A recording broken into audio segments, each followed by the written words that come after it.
is actually supposed to work? Is it magic, or is there something more to it?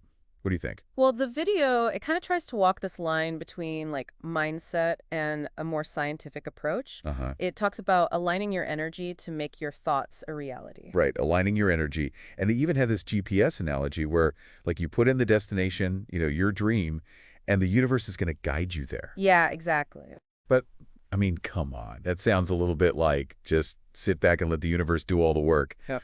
I think our listeners out there are probably thinking, wait a minute, don't I have to, actually do something? Right, and that's where those 5 steps come in. They Yeah. actually break in on the process of, how to manifest into like 5 key steps.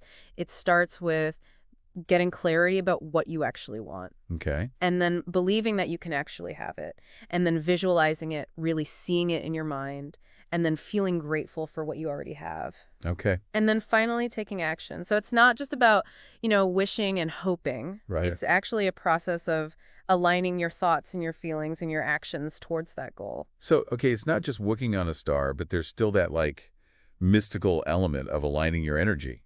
Is there, like, anything to back that up? Or is it just, as they say, woo-woo? Yeah, I mean, that's where the science gets a bit murky. Yeah. So psychology definitely shows that positive thinking and visualization can, have an impact on our behavior and outcomes. Uh-huh. But it's not in this magical, law of attraction kind of way. Right. It's more about how our thoughts can influence our actions. So it's less about, like, manifesting a dream job out of thin air and more about, like, visualizing yourself actually succeeding in that job, Yeah. which then boosts your confidence and maybe helps you, perform better in interviews. Or I think our Exactly. listeners can probably relate to that. Like, we all know that feeling confident can actually make a difference. Absolutely. And the video even gives that example.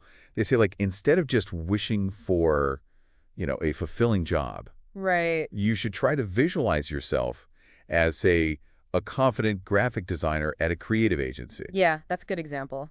So they talk about this idea of, like, feeling like you're already living that dream life, right? Hmm. Like, in their guided visualization, they really want you to experience those emotions.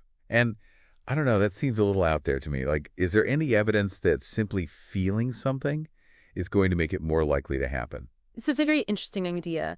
And while there's no scientific proof that, feeling something is going to make it magically manifest, Right. there's a lot of research on the power of the subconscious mind. Okay. And so, by repeatedly visualizing and feeling the emotions that are associated with your goal, you could be priming your subconscious to, notice opportunities to act in ways that kind of align with that vision. So it's less about the universe, magically delivering your dream and more about, like, maybe it helps you focus on the steps that you actually need to take to get there. Right. Our listeners out there, have you guys tried visualization techniques before?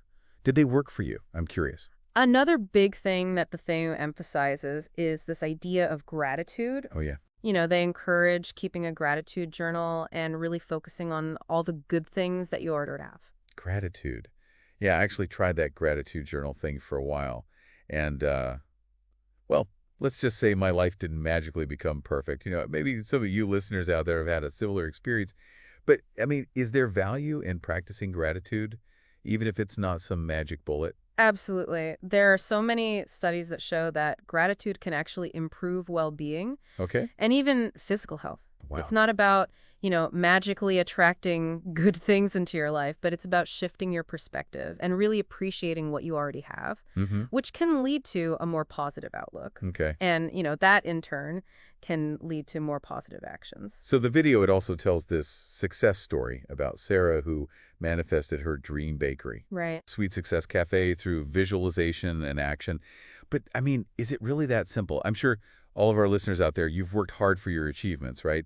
Could this idea of manifestation sort of take credit away from all that genuine effort? Yeah, that's a great point. And, Sarah's story, it's inspiring for sure. Yeah. But I do think it oversimplifies the complexities of success. Right. It's really important to remember that, success is rarely the result of just one single factor. It's hard work, it's talent, it's persistence.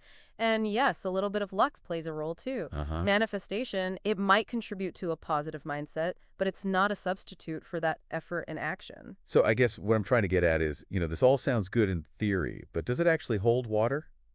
It depends on how you define holding water. Right. If you're looking for concrete scientific evidence that your thoughts alone can create reality, well, you're going to be disappointed.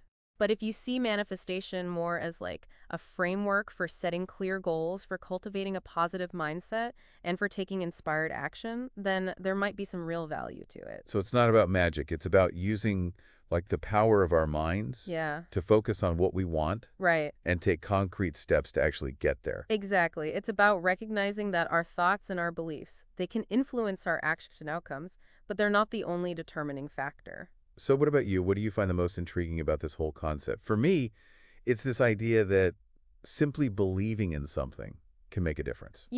While this whole concept of manifesting might feel a little bit far-fetched, Yeah. I do believe there's a lot of value in practices like visualization and gratitude. Hmm. Even if you don't subscribe to, this idea of attracting things into your life through sheer willpower, those practices can still contribute to a more positive and fulfilling life. Absolutely. Manifestation, it's a complex topic. There are a lot of different opinions out there, and I really appreciate you helping us kind of unpack it all. Of course. I think it's so important to approach it with a, critical and discerning mind and try to separate the hype from the potential benefits. I agree. So here's a final thought for all of you listening out there to kind of chew on. If you could achieve anything simply by believing in it, what would you choose to manifest? And what actions would you take to move towards that goal, even if it weren't magic? That's a great question for everyone to think about. Thanks for listening, everybody. We'll see you next time. Bye.